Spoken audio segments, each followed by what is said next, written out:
fantastic week here, and it's a pity to be leaving. Anyway, I'm going to be talking about a subject that has some very technical aspects to it, and I thought I shouldn't probably spend too much time showing the technical parts, because most of you probably don't have the background in the, don't know about the earlier parts. So forgive me, those of you who've heard me talk about a lot of this before. I'm going to spend a lot of time reviewing stuff, which, some of which is pretty old. I'll be talking about scattering amplitudes. So there's a connection between what I'm talking about, these are scattering amplitudes in string theory, and work that is being done by a significant number of people calculating perturbative scattering amplitudes in supergravity. And there's some connection, of course, because the low energy limit of string theory is supergravity. So I'm going to talk about scattering amplitudes, and I'm going to talk about a very narrow area. I'm only going to be talking about the low energy effective action that you might get from looking at scattering in closed string theory, and more than that, most of what I'm going to talk about, but not all, will be about the 4-point function. So I'll be talking about, I'll begin by talking about general features of closed string perturbation theory, just make a few comments, and their relationship to calculations being done in supergravity.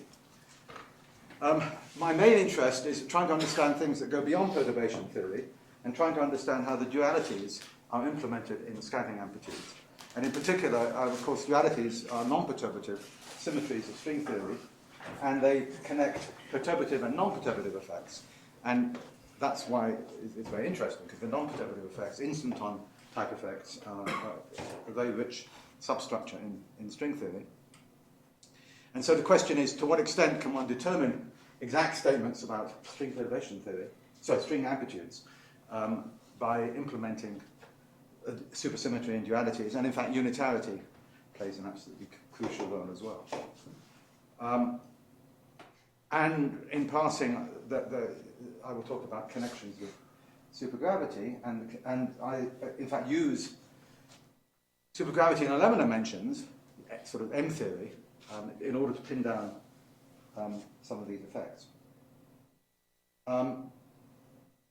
Just to make that point stronger, the point is, if you're doing perturbation theory, of course, every order in perturbation theory is a separate calculation, but these dualities relate perturbative and non-perturbative effects, so they also relate different orders in perturbation theory. So the hope is that there's that you get some information about that relates different orders in perturbation theory as well as non-perturbative features. I don't know what that's doing there. There should be another.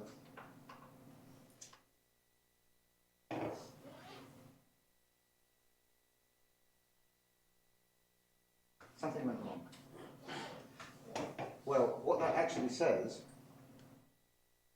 It's not displaying something? It's not displaying something which I'm looking at presenter view, and so there's a separate thing I can see which is showing the right thing, but for some reason it's not. Let me just say what's missing in this file. There's some beautiful mathematics. So in fact, one of the motivating features for me personally is that what I'm going to talk about is sort of elegant mathematically, and it involves features that I mentioned here, modular forms, automorphic forms for higher rank groups, and all sorts of issues to do with multi-zeta values, which I won't be talking about very much in this talk. And for some reason, that sentence is not coming up. I've never seen that before. But this is a list of my of collaborators in recent work. In particular, most recently, Carlos Mafra and Oliver Stotterer, both of them were postdocs. Stephen Miller is a number theorist from Rutgers, and it's been a joy collaborating with him because he's the only number theorist I've ever spoken to who can say things that I understand, and who seems to want to understand what I have to say. And then Jorge Russo and Pierre Van Hove, and also in the recent paper, I did something with Eric Doka that I will refer to later in the talk. Okay, so I'll begin by talking about some aspects of the low energy expansion of closed string theory. Of course, the lowest order term in the low energy expansion is the Einstein-Hilbert term, but beyond that, in the theory with maximal supersymmetry, which is what I'm going to be talking about, you get a term involving 4 powers of the Riemann curvature, if you look at the low energy expansion of the amplitude, and then beyond that, as you go up in alpha prime, in numbers of derivatives, you get, of course, derivatives on 4 powers of the curvature. So there's a sequence of interactions that you could discuss involving higher order derivatives on the 4th power of the curvature.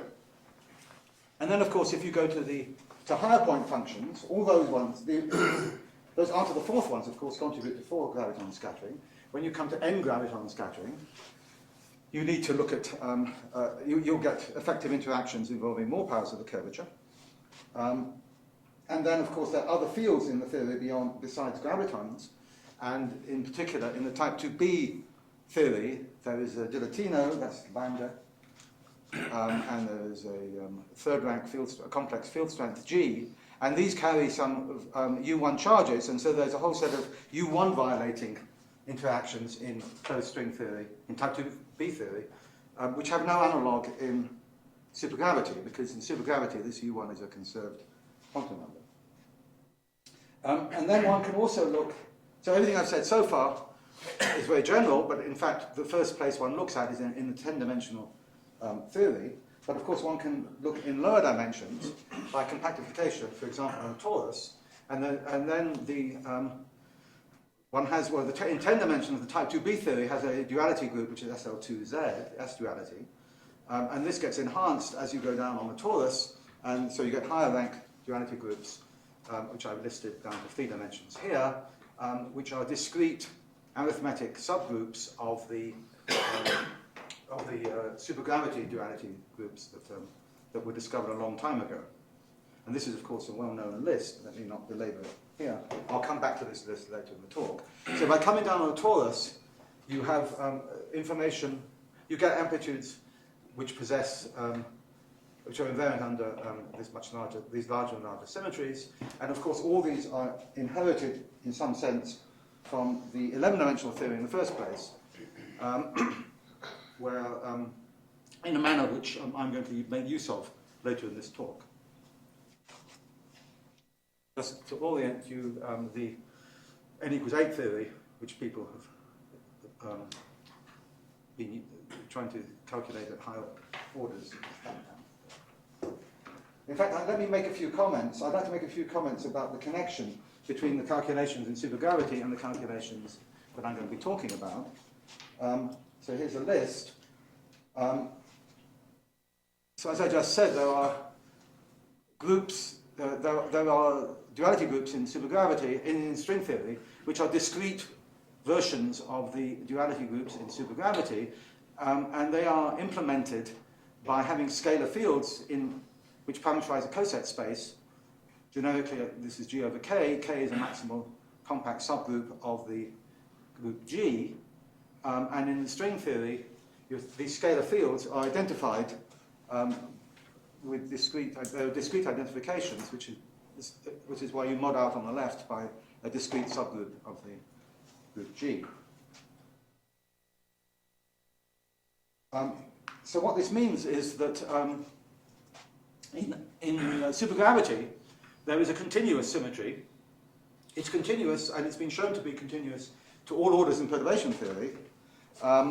There's no anomaly in that symmetry, apart from the one case, in the 10-dimensional case, in which the group is SL2. And in that case, there is indeed a one-loop chiral anomaly, which breaks the symmetry from being continuous and is consistent with the discrete subgroup SL2Z that you get in the string theory. So in the string theory, however, there wasn't ever a continuous group. Even at tree-level, string theory doesn't have a continuous symmetry. It's only got this discrete remnant of the continuous symmetry. And that's, of course, a very major difference between the structure of string theory and supergravity perturbation theory. And what it means, in particular, is that in supergravity, the amplitudes in perturbation theory don't depend on the moduli. They're impoverished amplitudes. They have no structure of any interest. Whereas string theory is wonderful because it has a fantastically rich structure and rich dependence on the moduli. Having said that, of course, it depends on your viewpoint. If you're doing supergravity and you feel that in some sense supergravity is fundamental, then you may be pleased that there's no dependence on the moduli. But then there's a bit of a puzzle, because when you go beyond perturbation theory, there are objects like black holes, and these black holes will carry charges, and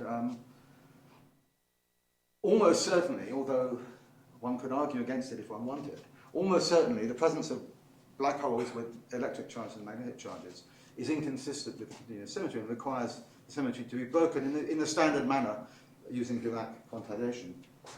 And that Dirac quantization of the black hole states is, of course, something which is incorporated automatically in the string theory. These black hole states are, in some senses, the ones which are charged are, in some senses, the ones you obtain from Kaluza-Klein reduction of the string theory from high, well, even the field theory from higher dimensions. So let's compare the perturbation expansions. Well, the perturbation expansion in supergravity is an expansion at fixed Planck length. And it's really an expansion in a dimensional parameter. In other words, it's an expansion in energy, because the Planck length, of course, has an energy. It has dimensions. Whereas in string theory, one is working at fixed string length, have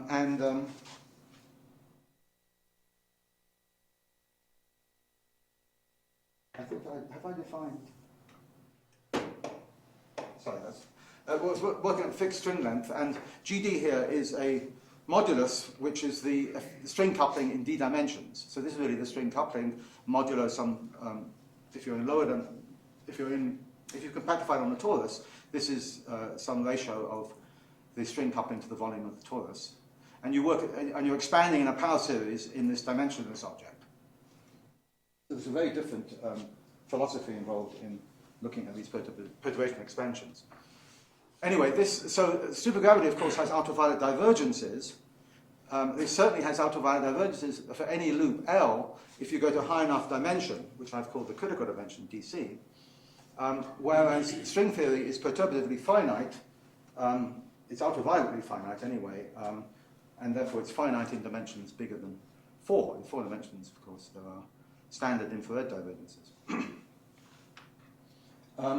So if you compare what sort of calculations you're doing, for example, and let me just look at the simplest example, which is 4 graviton scattering at one loop, then you'll find that if you do the calculation in 10 dimensions, then it's easy to see that the answer for the supergravity answer is quadratically divergent. So if, for example, one introduces a momentum cutoff, there will be a cutoff squared times r to the 4th, and then underneath that there will be an s log s type term where the scale of the log is set by the cutoff. And this s log s is what you'd find in dimensional regularization, for example. You'll find a pole in 10 dimensions which corresponds to this behavior. In string theory, there's no cutoff because it's finite, but so the leading term is 1 over alpha prime. Alpha prime is string length squared, and that corresponds to the first term here in some sense. The second term is the logarithm. The logarithm, of course, the s log s is universal because it's a consequence of, this is a threshold behavior, there's a consequence of unitarity, so that the s log s term is the same in both of them because the unitarity threshold is the same. Supposing one comes down to 8 dimensions, well, 8 dimensions is the critical dimension for at one loop, in the sense that the leading term is now a logarithm. So this is the first dimension as you go up, in which supergravity is divergent, and it's logarithmically divergent. So there's a log s over lambda squared in supergravity. That's the pole that you discover in 8 dimensions in the dimensional regularization. In string theory, you'll find a log of alpha prime s times r to the 4th. But this is the expression you find that corresponds to this one. This is actually the expression in the, but this is in the string frame. This is where you do calculations in string theory. If you transform this to the Einstein frame, which is the frame in which one would compare with the calculation in supergravity, then the transformation from the Einstein frame, from the string frame to the Einstein frame will affect the definition of the Mandelstam invariant, which has a metric in it, and you pick up an extra term which is the logarithm of this modulus, GD. So GD is some modulus, and the lesson to learn here is that the logarithmic ultraviolet divergences in field theory are manifested in string theory, in the Einstein frame, by certain terms which have logarithms in the moduli. So if one could say, but this term here is a piece of the SL, of the duality invariant amplitude. And since duality transforms the moduli, then what one's saying is if one knows about the moduli that the moduli dependence of the amplitude has to have a logarithm in it, and if it does have a logarithm, the coefficient of that logarithm is related to the coefficient of the log s. So that's a message there, that logarithms of moduli are signals of logarithmic divergences in supergravity. Of course, the logarithm of a coupling constant is something you would not see in perturbation theory, but perturbation theory and string theory is in the string frame. So in string frame, you cannot possibly get a logarithm of the coupling constant, but you do get them in the Einstein frame. Sorry, it's probably a very silly question, but what happens if you transform the 10-dimensional right-hand side into Einstein frame? Oh, you can do the same thing. Yeah, I'm sorry. But it's just that nobody in the, I mean, this is quadratically divergent, so you wouldn't make, the comparison is, the leading term. Yeah.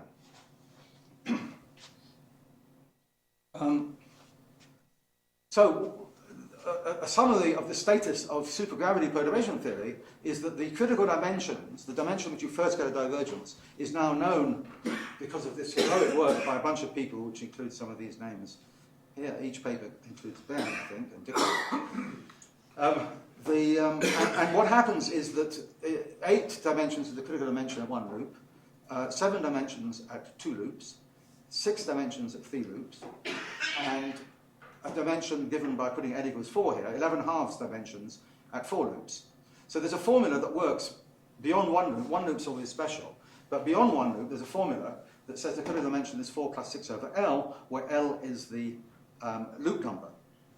Now this formula is believed to be the formula that applies.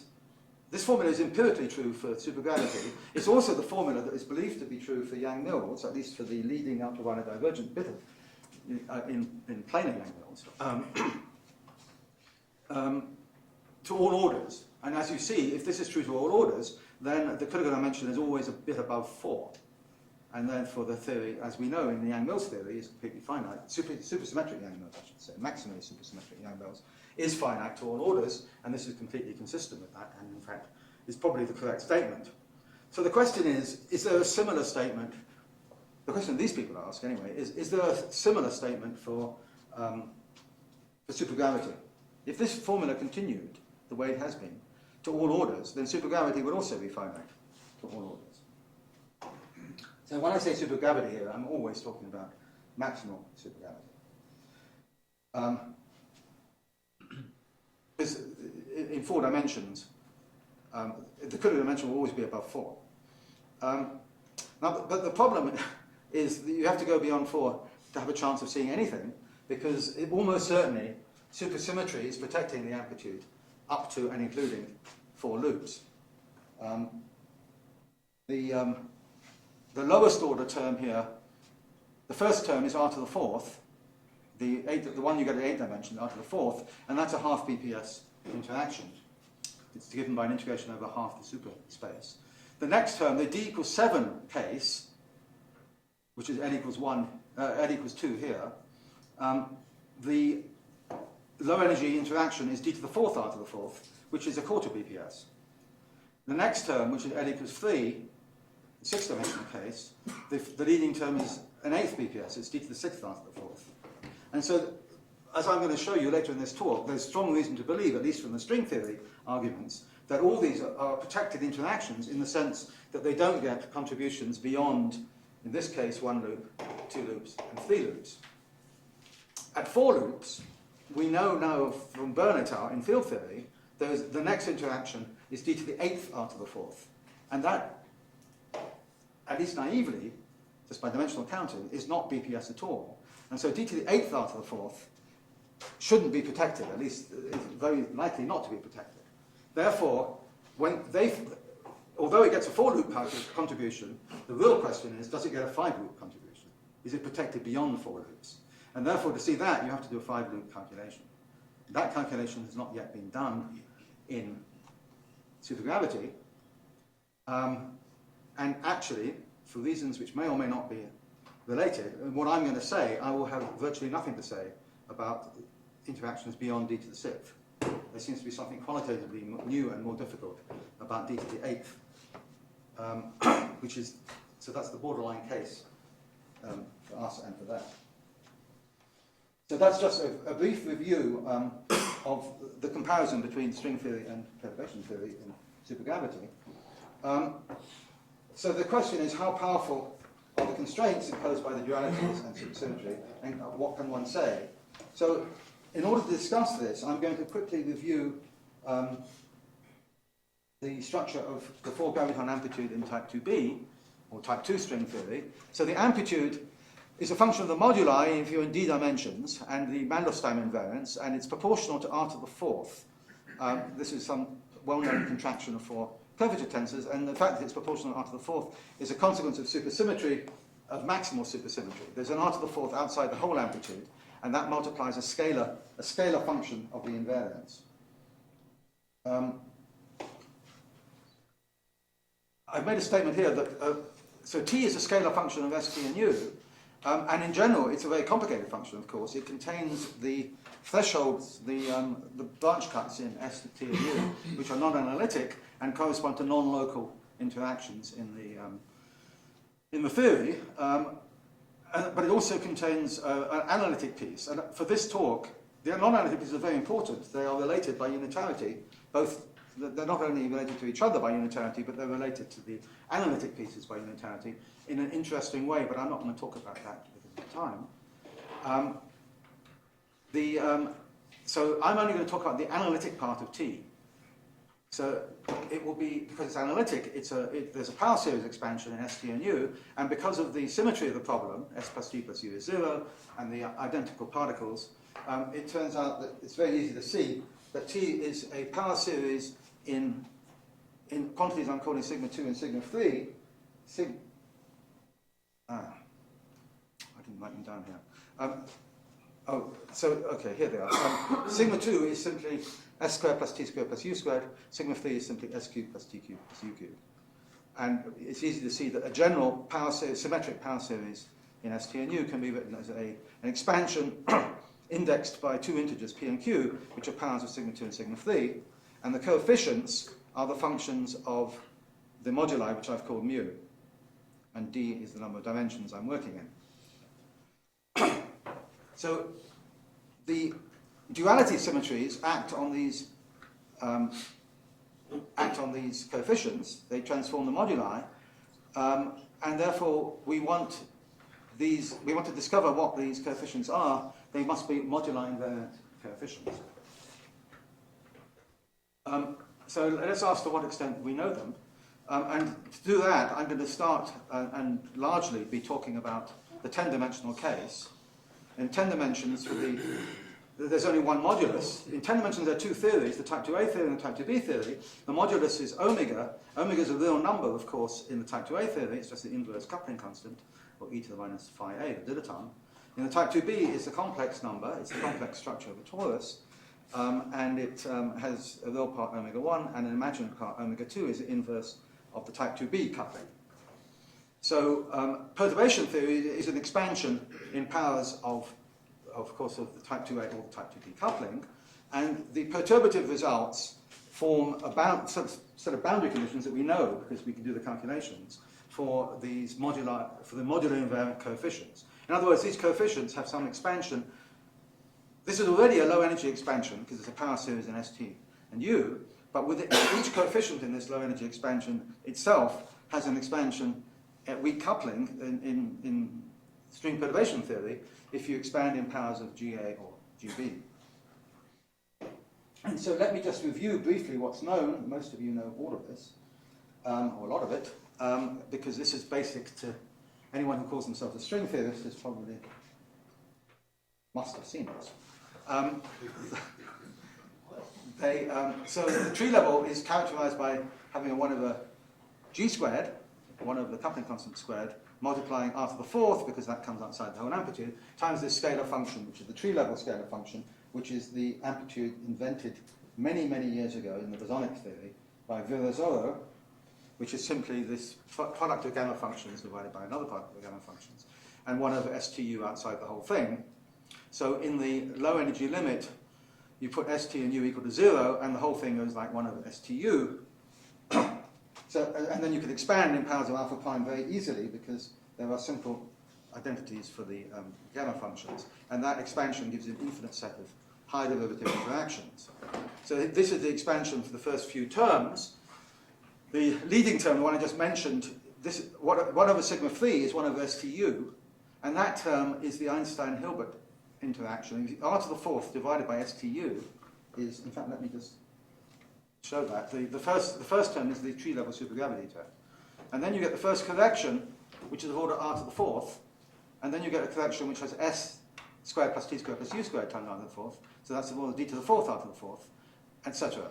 So this is the low energy expansion of the tree-level amplitude, and it shows certain features which are characteristic of these expansions and which we would like to generalize. One of the aims of recent work is to generalize this whole structure to the endpoint function. The endpoint function has really not been understood properly, even after all these years, until recently, when there's been some heroic work, which I will refer to later, by several groups, but the group I'm most familiar with, by Stieberger, Schlotterer, and Mafra. But I'll come to that, I hope, towards the end. So this is the expansion of the 4-point function, which is extremely easy to do, and it's got this characteristic feature that it's got powers of ST and U with coefficients which are rational numbers times zeta values. So this is the first one, the second one is another zeta value, and then you meet the square of zeta values. And one of the objects of what I'm talking about is try to understand the systematics of how these zeta values arise. These are interesting from the, well, there is some interest in number theorists in particular. So you get an infinite series of higher derivative terms at tree level. Now one loop is considerably more difficult to discuss. The one loop amplitude, of course, is given, again, there's an R to the 4th outside it. It's now given by an integral over the modulus of a torus, some function which is an SL2Z invariant function, because this is a torus, a function of the complex structure, which you then integrate over. This function itself is given by an integral over the positions on the world sheet of the vertex operators, which in the end reduces to an integral over the exponential of the Green's function between pairs of points on the world sheet, with Ki and Kj being the momenta of the particles. So in order to expand this in powers of the momentum, the low energy expansion, you have to bring down powers of the Green's function, and then you have to integrate the Green's function over the position on the torus, and then you have to integrate that over the complex structure of the torus. And when you reduce everything, in the end, you reduce everything to an amazing set of multiple sums, which, if you're me or my collaborators, Jorge Russo and Pierre Van Hove, we haven't a clue what to do with, but then you meet Zagier, and this is precisely what Zagier's forte is. This is where he is very much at home. And so some years ago when we did this, we asked Zagier, we commissioned Zagier. Zagier is the sort of guy you commission to do multiple sums, and we commissioned him to do a particular set of multiple sums, which came into this problem, and he managed to do them in no time at all. And so we have an appendix with him on it. But I put his name here on this transparency partly because he's a co-author, but also to illustrate that this isn't a completely trivial problem. In the end, you get a series of terms which, again, have powers of zeta function, zeta values with rational coefficients. And let me say, I'll own up at this point that some of these coefficients that I have in this transparency are incorrect. So they shouldn't be taken literally. Yeah, of course. What? Both. Of course. So which one are you looking at? There's zero. What is zero? No, the first three are the only ones of relevance to the rest of this talk, and they are correct. And the third one in particular is rather important. But the others are known. The others are known. The others are known, but it's just they're a technical issue. It's not a conceptual issue. Did you get your money back from Zagier? What? Did you get your money back? No, Zag did, what Zaggy did was completely correct. It's what we then did with it. So there's this rather, well, if you're into this game, there's this rather fascinating question about what's the correspondence of these coefficients to the tree-level coefficients. And that's part and parcel of this idea that the duality symmetries are going to relate tree-level and one-loop and other aspects of So the one-loop don't renormalize the DR4 terms, no? Tree-level DR4. I'm going to say much more about it in a minute. So what's known in string theory beyond one? So at the moment I'm just giving the background of what is known in perturbative calculations in string theory. So tree level is almost trivial. One loop, the amplitude has been known for many, many years. The expansion of the amplitude is not nearly so trivial, but something is known. At two loops, virtually nothing is known beyond the fact that the amplitude the amplitude was constructed about 10 years ago by Doka and Fong using the Ramon-Schwartz formalism, and actually later, very soon after, by Berkowitz and Maffer using pure spinor formalism, which turns out to be a very powerful way of looking at low-order loops, at least at small genus. There is now something known about the low-energy limit of this. Doka and Fong and Michael Gupta took their answer and looked at the low energy limit, and even that's rather difficult at two loops, just the lowest order term, but they found this coefficient. I'm writing the precise coefficients here because they come up again later in the talk.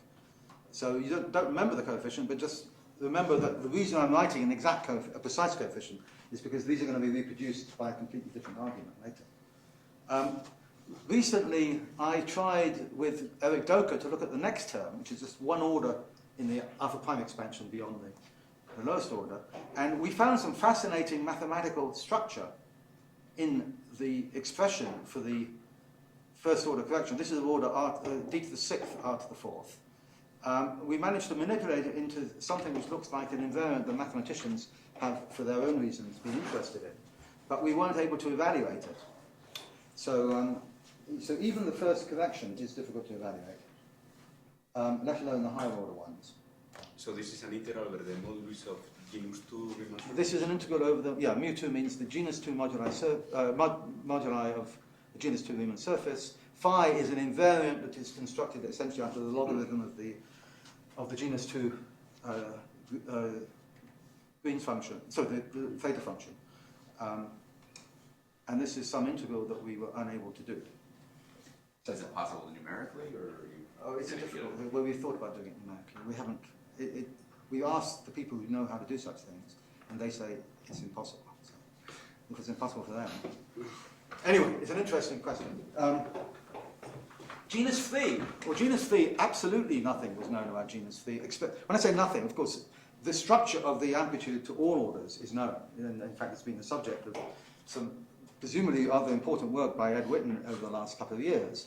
But that's all very well. What we're asking for here is an explicit formula in terms of bosonic moduli, which you can get up to genus 4 in principle. But nothing has been known until recently, when a postdoc in Cambridge, well, Carlos Maffer, and who's a postdoc in Cambridge, and Humberto Gomez in the Perimeter Institute, managed to use the pure spinor formalism to get an explicit formula for the genus phi amplitude.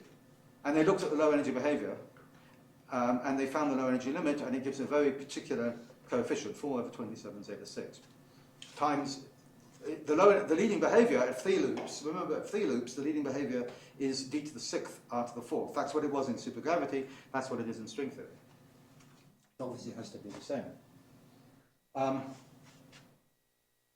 So this is using the pure spinor formalism, which I don't know how. I mean, I've asked Eric Doka about this, and certainly Doka and Fong are nowhere near.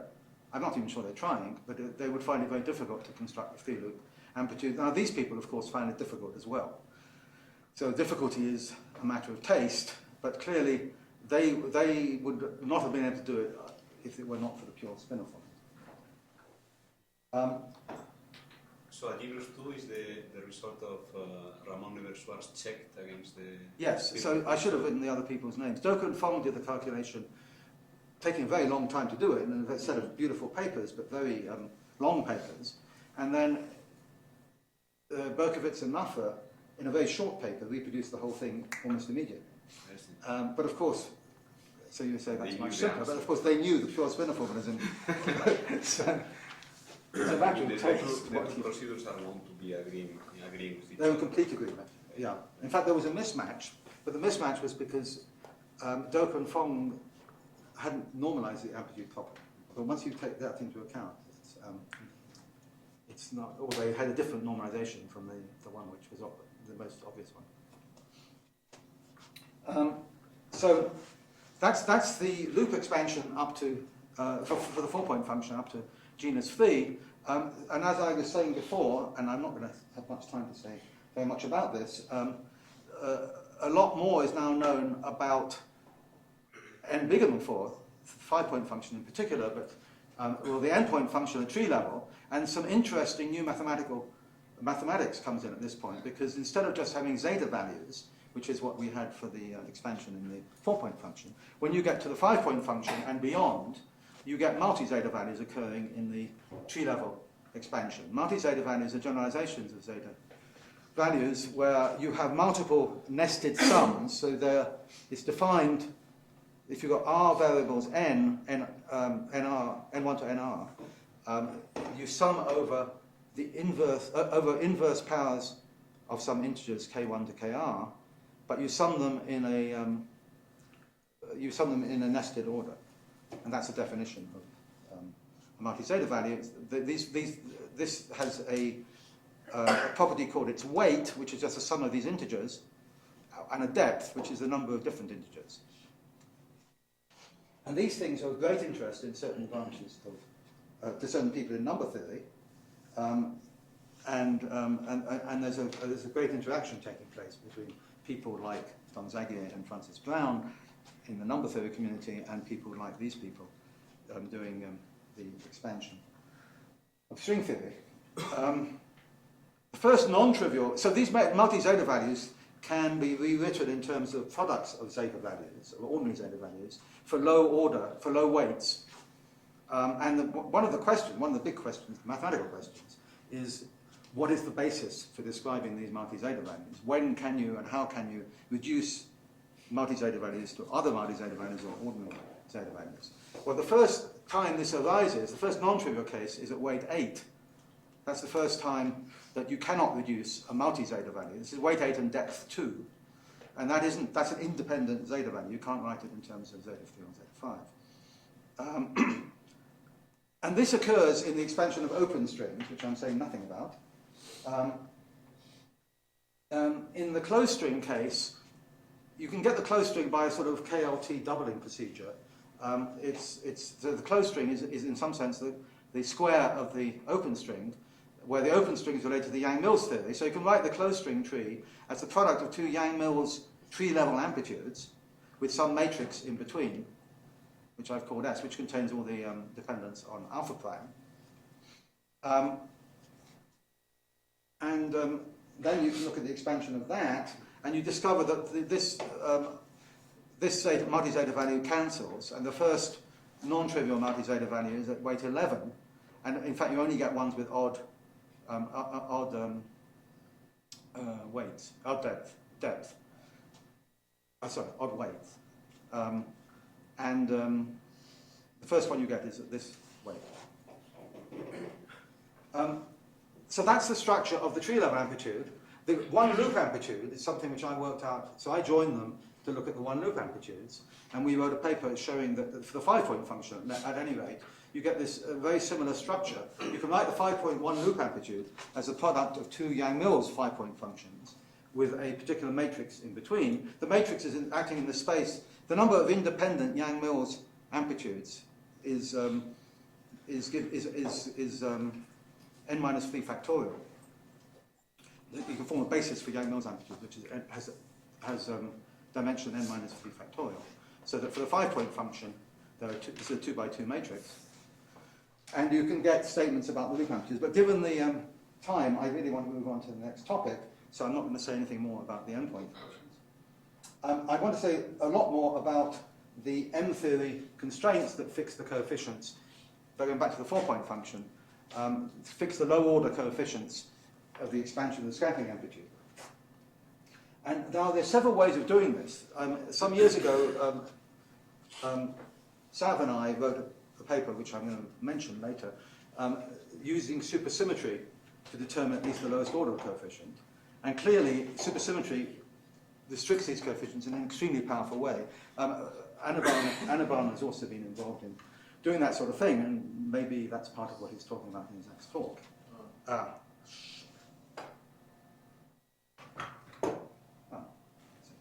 What happened there?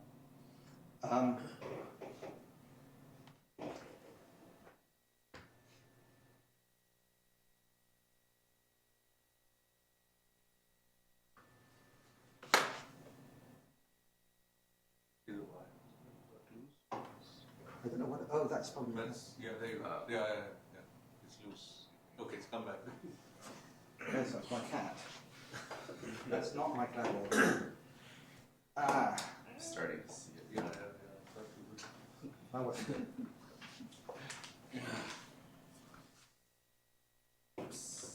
I think it might be the junction. It might be what? That junction that might be loose. Anyway, Let's see if I can get back. What's it doing now? It's got the it's same showing cat. the cat. It's got my cat. It's a nice cat. Okay. Very good. Okay, so now I want to discuss a way so using supersymmetry, one could hope in the end to pin down what I'm going to talk about in completely by using rather straightforward but complicated arguments based on supersymmetry. I'd like to illustrate, though, how these results can be obtained directly from 11-dimensional M theory, using the fact that that M theory, that supergravity on a two-torus is equivalent to string theory on a circle. So that's something that, of course, has been well known for many years now. It's a conjecture, at least, that has been well known for many years. The conjecture was, of course, formulated using the classical, using properties of classical supergravity or semi-classical supergravity. And what I'm going to be talking about there is a sort of quantum version of that, looking at quantum corrections to 11-dimensional supergravity, which are presumably only really valid for non-protected quantities in the large radius limit, where the torus is very large. But it seems, at least by our experience, that one can use, for the protected quantities, the results make sense in the small volume limit. So I'm going to look at Feynman diagrams on, in general, one can look at Feynman diagrams on a d-dimensional torus, and then one will automatically pick up an SLD duality symmetry, which is a remnant of the diffeomorphism symmetry associated with the torus. But in practice, I'm not interested here, for the time being, in D, other than D equals 2, 1 or 2. So this just says what I just said. So now we're going to start with the 11-dimensional supergravity theory, which again has an r to the 4th outside it, and a function of the 11-dimensional Mandelstam invariance. And I'm going to compactify the amplitude, keeping the external states in the uncompactified directions, the external momentum in the uncompactified directions. And then one can expand the amplitude as a function of, well, in the perturbation expansion in supergravity, it's a perturbation expansion in the Planck length, as I mentioned earlier. There'll be divergences in this theory. Let me just brutally cut them off at some momentum scale lambda, and then imagine cancelling them with counter terms. And as far as I'm going, which isn't very far, this works perfectly. There's no ambiguity in doing this, and one can end up with perfectly finite quantities. And then what I want to do is reinterpret the moduli of the 11-dimensional theory by using the standard dictionary between M theory and string theory to get some string theory predictions. So the first example is take a one loop, take supergravity at one loop, and that the miracle, of course, is that with this amount of supersymmetry, the amplitude is simply given by r to the 4th times a scalar function, and that scalar function at one loop is simply the scalar one loop diagram, the box diagram. But this box diagram I want to evaluate on a circle, and when you do that, you have to take into account the windings of this loop around the circle, the radius of the circle being r11, which translates in string theory to the coupling constant, GA.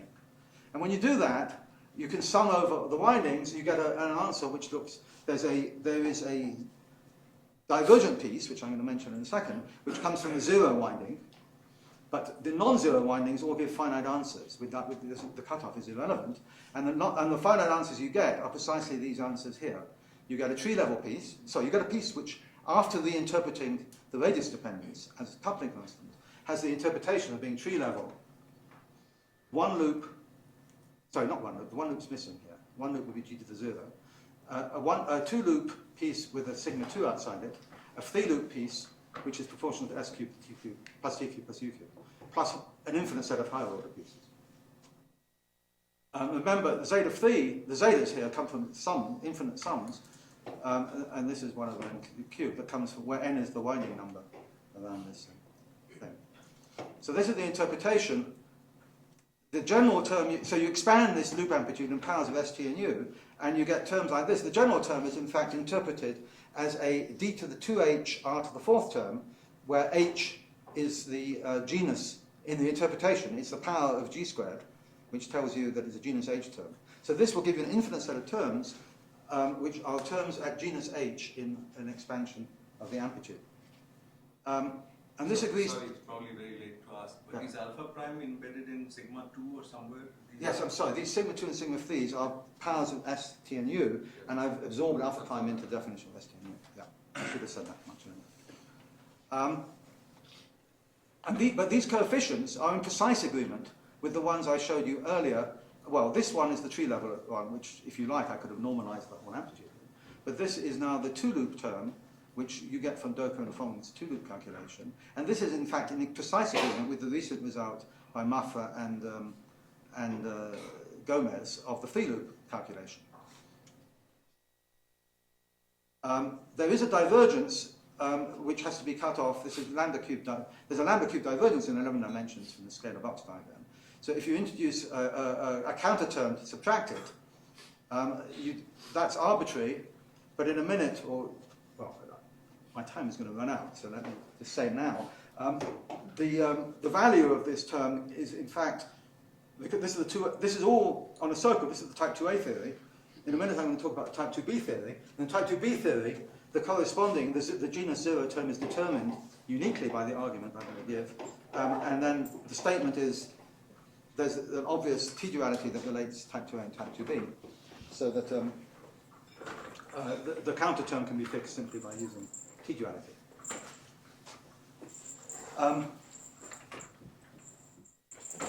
The impressive thing about I'm not sure what to make of this argument beyond the first few terms which agree, because when you get up to the ... we're talking about objects which have no right to be BPS protected.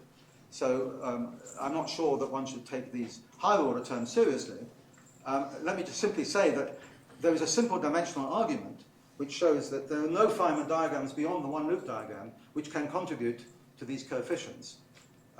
They all vanish. They can only contribute to a lower genus than the genus H for the d to the 2h r to the fourth term. So by simple dimensional counting, you would conclude, if you believe this, that at the d to the 2h r to the fourth interaction only gets a contribution up to and including genus H. Now, if you really believe that, which I don't, you would then actually be led by a very simple series of arguments to say that in the low energy limit, that's the same argument that gave the supergravity formula I showed you earlier, which would give finiteness for supergravity to all orders. So that's a very strong condition indeed, that there shouldn't be any higher genus contribution. So now let me go to the supergravity on a two torus instead of on a circle. And this will be related to type 2b theory if you take the volume of the torus to 0, because the radius of the volume of the torus is inversely related to the radius of the type 2b circle. And this is the metric on the torus. And here you have the sum over the two windings, the winding number of the loop around either of the two cycles of the torus. And what you end up getting then is a coefficient, which I've called E0, that's in my previous notation. That coefficient at large radius is simply an Eisenstein series. So a non-homomorphic Eisenstein series. So let me just quickly remind you or tell you about this Eisenstein series. The Eisenstein series is a double sum. You can define it as being a double sum over co-prime integers p and q. Omega, remember, is the complex structure of the torus. It's the coupling constant of type 2b theory. And this is there's an index s, omega 2 to the s, divided by p plus q omega mod p plus q omega to the 2s. That defines the Eisenstein series, which has which is manifestly SL2Z invariant. And these Eisenstein series generalize to the higher rank groups in a way that I was going to mention, but I won't have time to mention later in the talk. There's a natural generalization to Langland's Eisenstein series for higher rank groups, where the duality group, instead of being SL2, will be one of the other duality groups, the higher rank duality groups. They have the property that they solve a Laplace equation, so they're eigenfunctions of the Laplace equation, and this is something that Sav and I arrived at by looking at supersymmetry. So in this case, the fact that the Eisenstein series is relevant comes from supersymmetry via this Laplace equation.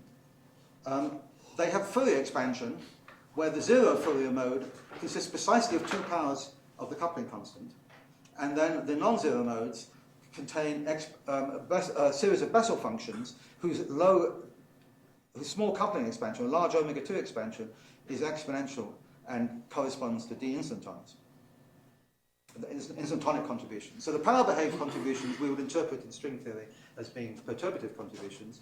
These non-zero modes are instanton contributions, but with extremely precisely determined instanton coefficients.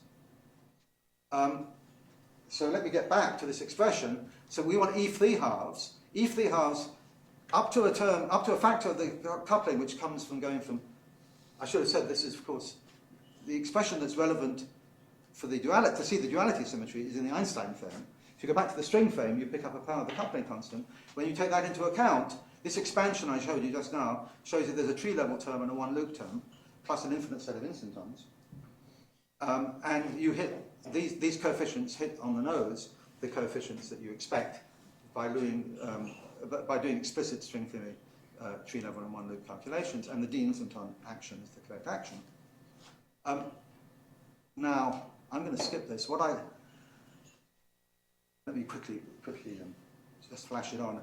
Knowing the r to the 4th term, which is the first non-trivial correction beyond the Einstein-Hilbert action, you can plug that in to the ADS5 cos S5 background and see what it means for the ADS5 cos S5 correspondence. And what it means is that a correlation function, such as the correlation function between 4 chiral primaries, is proportional, has a coefficient which has, in various powers of 'T coupling, the leading term has an n squared outside it. This is now translating, using the dictionary to translate from the bulk ADS to the boundary field theory. So there's a power of n squared, which is the planar, standard plane leading term in the 1/n expansion, multiplied by a lambda to the minus 3 halves. This expansion should be valid at strong 'T coupling. So there's the lambda to the minus 3 halves. There's a second term, which is of order n to the naught, so it's a non-planar correction with a power lambda to the half. And then there's an infinite set of instantons, which you identify with the contribution of Yang-Mills instantons. And many years ago now, these people, Doré and his collaborators, showed explicitly by taking the large n limit in SUN Yang-Mills, that you get precisely and exactly this coefficient, including this measure. This measure here, this is a divisor sum.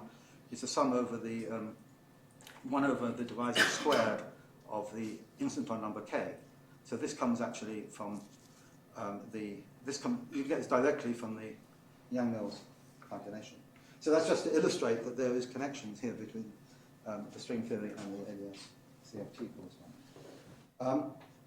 I'm very much aware that my time will run out, so let me flash through this. The next step. So the next thing to look at, having done one loop in 11 dimensions, is 2 loops in 11 dimensions. And there you want the 4-point function, which consists of 2 pieces now. They're two distinct kinds of diagrams you have to take into account.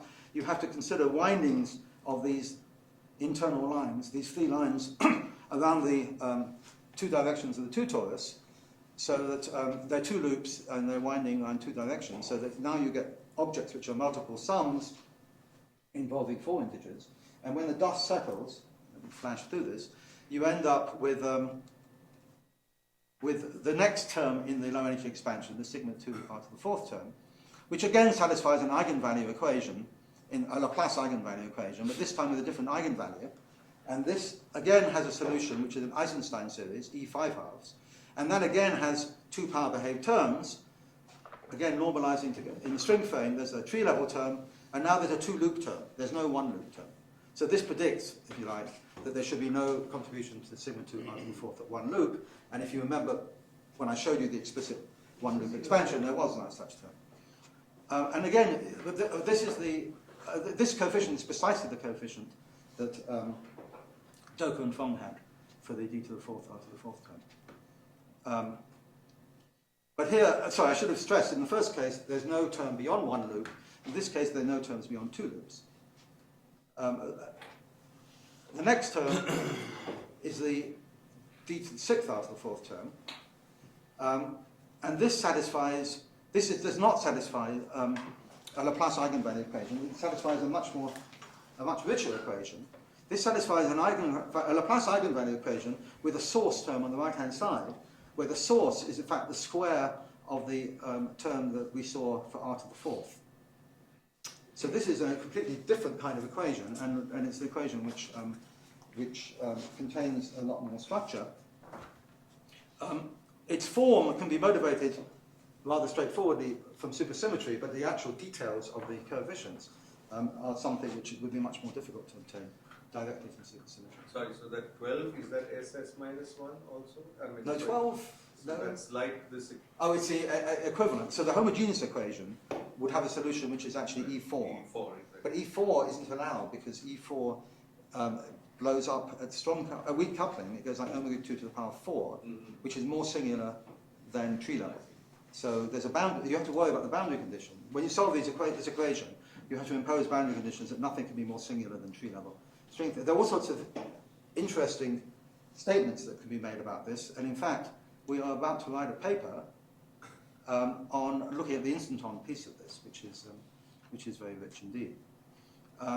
But let me just say that if you expand the power behaved pieces, if I go back to this equation, if I expand the right-hand side, the Eisenstein series squared, remember each power of the Eisenstein series has 2 power behaved pieces.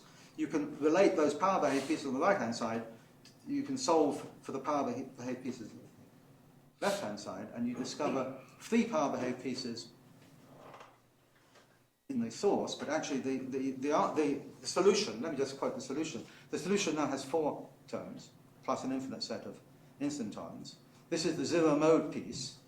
So now the novel feature is that there are instanton, anti-instanton contributions to the zero mode of this coefficient. So that's a novel thing. Previously there were just power behaved pieces. And there's also, there are in fact 4 power behaved pieces in the solution, corresponding to genus 0, tree level, 1 loop, 2 loop, 3 loop. And all of these hit on the nose the answers that I showed you earlier, with the one exception being that we don't know from string theory what this coefficient should be. No one, that was the example, that was the thing that Eric Doak and I failed to calculate, so we have a conjecture that it should be this number, of course. So that gives you a conjecture for the integral of something over Yes, this 2 more yes. less. So we've asked, yes. So these mathematicians who know about this invariant are intrigued to know that there might be a very simple value to its integral because they had never thought it would be. And then the non-zero modes, as I just said, there's a very rich contribution from instantons and anti-instantons and instanton, anti-instanton pairs. And that's, I think, well, okay. Do you remember what time I started? It'll be when Probably. the gong will I'll go into the beats. Okay. So I've almost finished anyway. So the Yeah. instanton and anti-instanton will renormalize what terms now? What This is coefficient will the renormalize? d to the 6th after the 4th term. Only the d to the 6th. Yeah. And there are instantons and anti-instantons in all of them, but the fact that there are these pairs, there are total charge 0 contributions which modify the power behaved pieces, which are exponentially suppressed in this case. So here's the list again of the duality groups, and all I wanted to say, this is a long story, but let me just simply say that there are, everything I've just said generalizes to these higher rank groups as you come down in dimension on a torus, so these are the space-time dimensions. The Eisenstein series that I talked about was the SL2Z Eisenstein series. Langdon's, for very deep reasons, which are certainly beyond what I'm talking about, described Eisenstein series which are appropriate for higher rank groups. These Eisenstein series are associated with parabolic in general with parabolic subgroups of any given group G. The ones which are of relevance here are Eisenstein series of that type associated with maximal parabolic. Can I have 2 more minutes? Maximal parabolic subgroups. These Eisenstein series are indexed in general by a number of variables S, generalizing the one variable that we have for SL2. The number of variables is the rank of the group that you're talking about. And so there are these complex numbers in general, of which there are. But the ones of relevance to us, for the maximal parabolic subgroups of relevance to this particular problem, all of these S's are 0 except for 1. So that this won't mean anything to you unless you understand about these Eisenstein series, but let me simply say that these are generalizations of the Eisenstein series which I had earlier. In these generalizations, there are indices which are all set equal to 0 except 1, and that one is 3 halves or 5 halves, just like we had before. So that's the gravitational node. What? Is that associated to the gravitational node Dinkin diagram? I guess you'd call it it's the first node. First node. Yeah. Okay. You call that the gravitation node? Yeah, it's on the gravitational. So in the standard Dinkin diagram for the EN groups, this is node 1, 2, 3. So it's associated. So there's a maximal parabolic subgroup associated with any given node, and the ones we're talking about are associated with this node. And then there's an inhomogeneous, an analog of the inhomogeneous equation. And you can check that the amplitudes with these coefficients satisfy a number of boundary conditions which they have to satisfy. One of them is, of course, they give the correct string perturbation theory expansion, just like the one I talked about. But then there are a number of important consistency conditions on this whole structure. For example, if you're compactifying on a torus, if you take one radius to infinity, you should go from the amplitude in one dimension to the one in the next dimension. And that corresponds, in this diagram, you've got some EN group, and you delete this node. So you've got to check that there's a perturbation expansion in that large radius, or 1 over that large radius, and there are a number of very non-trivial checks about the dependence on that radius. The other thing you can do is you're on a torus, you can think of the torus now not coming from 10 dimensions, but from 11 dimensions. So you're on a torus in M theory. Imagine taking the large volume limit of that torus, then you should recover the supergravity, 11-dimensional supergravity results on a torus, and those supergravity, if you expand in inverse powers of the volume of that torus, you'll get an expression which has the SLN symmetry associated with deleting this node. So string perturbation theory is an expansion around deleting this node. Increase the large radius expansion is an expansion around deleting this node, and the 11-dimensional supergravity expansion is an expansion around deleting this node. And you have to check that this is all consistent, and it all is. And then there's a whole statement about whether the instantron, the content is the correct content, and that is also correct. So I think I have a, yeah. Let me stop there. I've said enough. Thank you.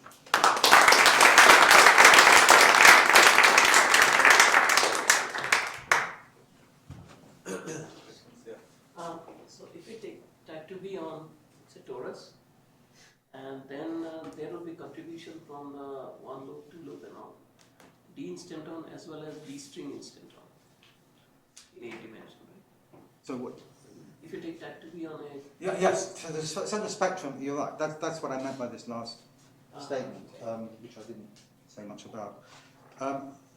So these instantons fill out orbits right, associated with the duality group. cycles, I can have instanton wrapping on that. Yeah, so there are all sorts of, you get wrapped branes of various types in different dimensions. These wrapped branes fill out, are related to each other by U-duality, and they have to fill out orbits, which depending on whether you're talking, so this is a half BPS, this is a quarter BPS. This one is less well understood at the moment.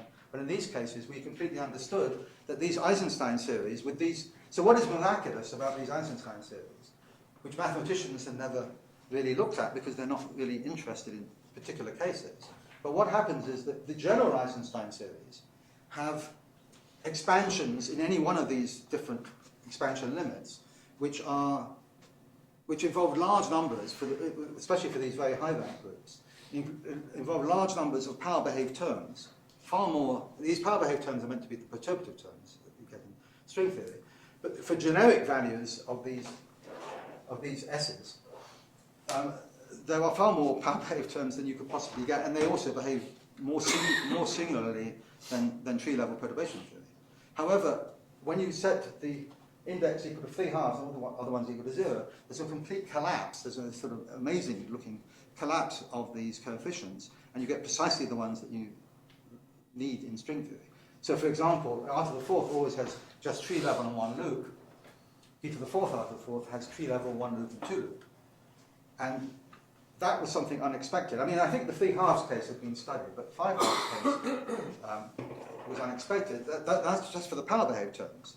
When you talk about the instantons, something similar happens. That the instantons, they fill out orbits which are much too big in general. There are many more orbits for the general Eisenstein series than the number of orbits associated with the instantons that we know in string theory. But for these very particular values, the structure of these orbits collapses, and you get far less Fourier modes, if you like, than you'd expect. In particular, you get a minimal orbit for this one, a thing called the minimal orbit, and here you get 2 orbits associated with the fact that you've got a quarter BPS. So if I get all the contribution on type 2B on the torus, so all the contribution of R4 will eventually have this SL3Z cross SL2Z symmetry. In 8 dimensions. In 8 Yeah, dimensions. and so on. and so on, yeah. And in fact, actually, there's some very nice work by Kleinschmidt and Fleet, who have generalized this, actually, extended it beyond here, and gone down to E9 and E10, which are, I mean, whose interpretation I wouldn't know, I wouldn't know quite, maybe he knows, but nevertheless, the mathematical structure is very analogous, but far more subtle, because these, I mean, E9 is an infinite number of E9 is just affine E8, right? What's that? Isn't E9 just affine E8? Yeah, it's just affine E8, but just. Well, I mean, it's a lot better than E10. Yeah, but now we need a collapse here. I just told you that there were a lot of terms that collapsed to very few terms. In that case, you need an infinite number of terms to collapse. Is there a chance that some of this recent amplitude technology in Yang-Mills theory would teach you something, or some of the gravity amplitudes seem to be related to Yang-Mills amplitudes? Well, of course, that's an interesting question. That picture, of course, originated in string theory by this KLT procedure, doubling. And the interesting question is, how far does that extend beyond tree level? I guess that's what you're saying. And it's true that the recent technology suggests, I mean, I showed you much earlier in our recent calculation at 1 loop for the 5-point function, for example, the fact that we managed to get it in a form which is the double of the Yang-Mills is something that was very strongly suggested by the field theory calculations. Okay, questions? Let's thank Mike again. We'll have a short tea break now and we'll come back at 10.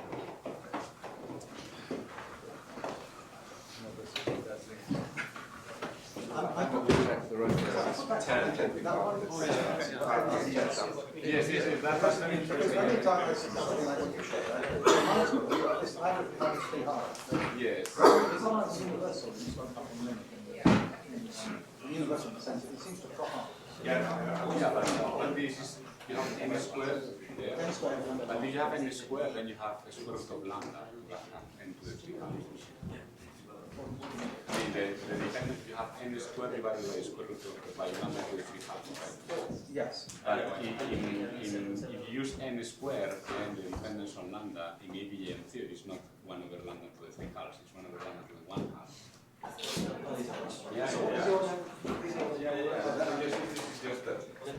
I guess the generic thing is that it's half integer. That's it. Maybe yes, but you see, I mean, when you have, if you want to have the 10 to the 3 halves is not a fixed set of values, it's a fixed scale.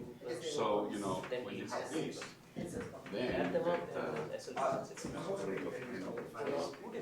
and this is but the dependence on lambda is I mean, what I actually had was one of the G. The proof becomes bigger. I had alpha prime over L squared. you have n square over and then add lambda to the minus 3 halves. The dependence on the top. I know, but the way I got that was from, what the actual calculation, the Eisenstein series started with the 1 over the 3 half. And then in front of the amplitude, there's an answer for, there's an alpha prime over L squared times the G to the half and going to the Einstein. So the actual amplitude of the string theory is this. Whereas, and this E3 halves is G to the 3 half. This is n, G to the half time, that's what is it? So G to the half. Then all this discussion is irrelevant. You just say that I don't want to go down to A square over e to the 3 halves. The only point is that when you integrate down to a lower density, So I'm on one of the